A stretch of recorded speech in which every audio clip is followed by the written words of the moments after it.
So a lot of people think that HMOs can only be found with direct-to-vendor deals. That's not true. It's such a big misconception. Most of our deals and our profitable deals have been found using Rightmove. We're going to be showing you how we find our deals so you can replicate this at home by watching our video. So guys, we're going to break this down for you. 4 easy steps. It's going to be location, floor plans, sold prices, and sold subject to contract. Right guys, so I'm going to fast forward. So we're going to location. Now I've picked Hillingdon, Uxbridge, Middlesex, because we grew up here, myself and Malkit. Know the area quite well. Location has to be key. What we try and look for is the key thing in this is transport, because most of the houses anywhere in the UK that we have don't have ample car parking. You'd be very lucky if you get something like that. So what you try and do is try and find something where people can actually get a bus, get a train and go to work or go to university or wherever they are and come back. And it's quite easy for them. So I know this area quite well, but do your research. You can go Google Maps and try and have a street view and try and see what's around it. Normally on Rightmove, they'll have the map and it will show you, what transport lines are quite close by. So always pay attention, because it's all good finding a cheap deal, but if your location's not good, you won't be able to rent it out. So, it's not gonna work.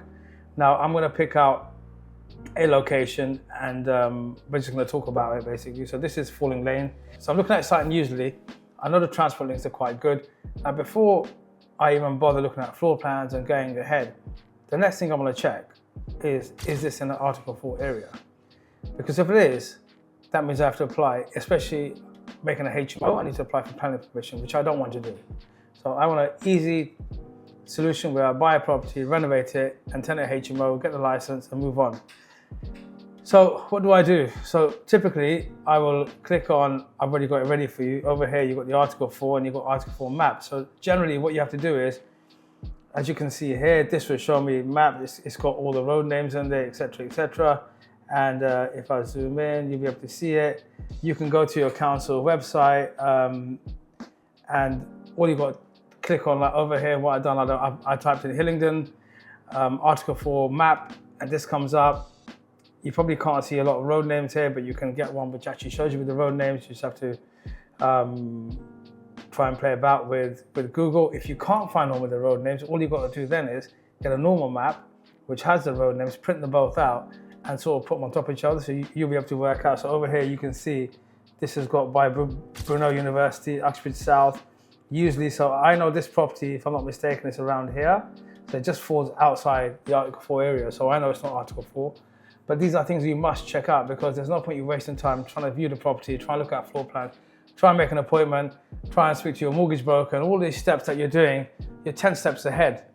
This is a step-by-step process. So this is very, very important that you do your due diligence and check, is it in the Article 4 area or not? But now I know it's not, and you know it's not, we can then have a look at now the floor plan, which is very, very important. Now, what you also got to check is, if you want to do a rear extension, has this property already had a rear extension? Because chances are if it has, you're not going to get the PD rights to do another one. This one, I don't know if it has or not, but looking at this at the moment, it's got 3 bedrooms above. So you've got the 1 bedroom, 2 bedroom, 3 bedroom. It's got a bathroom here, and they look quite spacious. The sizes are quite spacious. You've got 11.8, 11.6 by 7.5 by 10.3. This one's obviously a bit smaller, but then you've got the bathroom there. Downstairs, you've got a very big reception room, open plan with a kitchen. And I'd assume they've done an extension here. I'll look in a minute in the photographs, but that's the dining room there. So I know with experience that I'll be able to get more than likely 3 rooms downstairs, and this room upstairs here with the bedroom and this bathroom. I'll probably combine the 2. If I combine the 2 and it's really big and I need to eat up some space in this for this bedroom, I can always do that as well, and vice versa. We can always rejig the upstairs, not a problem. So this is now going to be a 6-bed HMO. Now, one thing also to bear in mind when you look at floor plans is get an architect, get someone professional involved, get them to have a look at the floor plans, and make sure your rooms in your kitchen meet the minimum requirements required by the council for a HMO. Now, these vary from council to council. So it's very, very important. You could have a council that wants 7 square meters, you could have a council that wants 10, you can have a council that wants 12. It all depends on the council.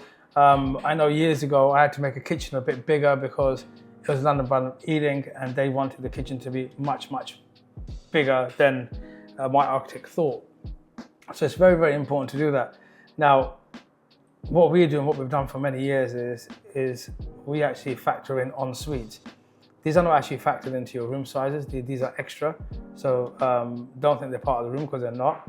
But it's important to do this. Now, a story I got for you is in COVID times, we had a number of developments with a number of rooms that these developments have finished. So we had probably about 30 or 40 rooms that were out there in the market. And obviously COVID had happened. At the time, we used to use 3D virtual tours. Unfortunately for us, those virtual tours worked because we were doing virtual viewings. Now, what we found was a lot of people, especially because of COVID, were moving from houses where they shared bathrooms to actually our ones where they had en suites. So take these, factors in when you're developing a HMO. What we think and why we finish our HMO so high spec is, would I live in there? Would I want to stay in my own property? And the answer is always yes. So make sure you do it a place that you would stay in. If you wouldn't stay in it, don't bother doing it. As simple as that. So the next thing we're going to look at is sold prices. So now look, obviously this property here, it just says UB7. So I've sort of gone Falling Lane, which I know what the postcodes are here. Now, let me just explain something to you before I go down this route and start looking at, sold house prices and going down there. Now, the reason we do this is, there's a few reasons. Number one, you don't want to overpay for a property. That's probably quite obvious. So you want next door sold for 420. You don't want to pay 520, especially if the property is similar. If it's substantially bigger, it's been done up, fair play. But you're not going to live in it as well. So ideally, what you want is a rundown property. You don't want a property that's done up, that someone just bought and done it up and want to flip it. You don't want that kind of property. Don't look at those. Look at the ones that are really, really, in a bad state. If the kitchens and bathrooms are not done, if they're not been renovated for years, because you're going to take it back to brick and start again anyway. So why do you want to pay the premium? Another reason you want to do it is because once you know what you've paid for it and you know what your rental is going to be. Now, what we do to find out our rentals is we go to sites like Spare Room, try and look at what our competitions, in the areas renting their rooms at.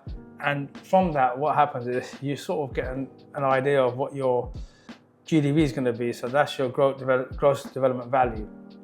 Now, what you should ideally do is do your research online, but also ask your broker to find out, if you can, what the sort of percentage of this yield normally is. I will tell you at the moment, banks are basing on about 10 to 12%. That's what we've found recently. So what I'm trying to say, if you're earning about £60,000, they're going to value a property around £600,000. So you've got to work backwards. So you've got to say, right, my GDP was X, I'm going to spend Y, and is it worth the value? Is there any profit in it? Am I leaving all my money in this deal? How much am I pulling out? Or what's my mortgage going to be? Again, these are things that you've got to work out with your mortgage broker and see if the affordability is there. So for this one, for example, I'm going to type in a postcode and I'm going to see on Falling Lane what these properties are going for, right? So it tells me what they were. If you can see these two, if I'm looking at it now as I'm speaking to you, it says just semi. It's not giving me any descriptions of this. That's the map. It's not giving me any indication. So ideally, I'd want to drive past this area and try and see what kind of property it was. Was it similar to the one I'm looking at? Was it not? Most of the time, if I'm honest with you, it should come up with history of the properties. Here we go, like this. So this is a 3-bed semi, which sold in 2023 for 500,000. Again, you've got this one here, which is a semi 465. This is a flat, which I'm not interested in. Again, flat. This is a 4-bed. So you get the gist of what I'm saying, right? So you can see these prices. I mean, this was sold 2014. So it's important you look at this so you can gauge the price that you think it should be at. And that way you can know what your GDV, what your profit's going to be and everything else. So this is quite key for you to do. And it's I would say it's one of the most important things before you put an offer down. So look, when we're looking at this, what we tend to do is work out what the GDV is going to be. So once you get an indication of the yield, if the yield is going to be 10%, let's say for argument's sake, if your net rent is £60,000, what you do is you get your £60,000, you divide it by the yield. So 60,000 divided by 10%, that'll give you £600,000. What we also do is we look at a sort of worst case, medium case, and best case. So what that means is we're going at 10%, right? When I say 10%, I mean 10% of the gross rent, and they'll minus off 10%. Then you go, they'll minus off 15% for the expenses, and some may do 20%. So you'll have three figures there, and those three figures will be your worst case, medium case, and best case scenario. Ideally, you want to go for the medium case, but if I'm honest with you, what I always do, what we always do, is we pay a little bit of money and get the valuation done from a professional that the banks are going to actually read and actually based on that actual valuation. So it's always important that you actually get a valuation done. I know you think, a lot of people out there think that, oh, we can do it based on this. I can tell you, oh, this is how we do it. You might go and do it and make a mistake and come back to us, or this is what you told us. We're telling you how we do it, but we're also telling you that we actually go to a valuation, to the professionals, pay them for their services, and get a proper valuation done, which is give us a proper breakdown. But approximately what we're told you is what it works with. So the reason we're giving you these figures and rough calculations is once you put pen to paper, you make a decision. Do the numbers even stack up? Is it worth me making that phone call and going and see the site?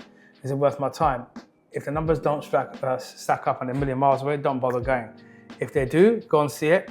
And then I would recommend, if you're interested and you're happy and they agree to a price, get a valuation booked in. I'll tell you guys a story. So look, if you see me clicking on this, which is what I do all the time, we have had, I cannot tell you the number of deals we've purchased by doing this. So what happens is, for example, let's say you got this property here. I'm just clicking on a random link, right? So it's £850,000, Court Drive, Uxbridge. I also call up these people and I'll say, look, I understand it's been sold. I'm really interested in it. I'm a cash buyer. I want to offer 825 or whatever it may be. If this deal falls through, please contact me. They will take my number down, my details, my email. Now, this is twofold. I'll tell you why. Because if this deal collapses for whatever reason, they'll contact me. I'll go and see it because I'm interested in it. And chances are I'll buy it. Because if they accept my offer, it's still done, and the property is as nice as I think it is, it's still done. Now, where the twofold part plays in is that these guys will keep my number and have me on the system now. So when they have something similar to this come up, they're also going to contact me. So what happens is I then get first dibs or first views on a different property as well as this one. Now, what's happened is, honestly, we've been in business for 24 years. We've probably bought over 20 properties which have fallen through, and we ended up buying them at a reasonably good price. We've been quick, and what happens then, we built our relationship with the agents anyway and bought more properties. But it's important you do this because people think it's sold, it's sold. It's not sold. It's not sold. You know, I know somebody personally, a friend of mine, who wants to sell their house, and they got a buyer. The buyer offer's done. They've even paid their legal fees to sell the house, and only last week the circumstances changed. So now they're not going to sell it, they're pulling. And just how a seller can pull, a buyer can pull. So it's important that you do this because it gives you another option. And if someone pulls, you got your foot in the door. So this is key. So make sure you always do this when you're looking for a property. The last 24 years, we've built up a portfolio where we manage over 700 tenants in our HMOs. If you want to learn all HMOs and commercial residentials, make sure you click the link below. For you that haven't subscribed, make sure you do, because you don't want to miss this.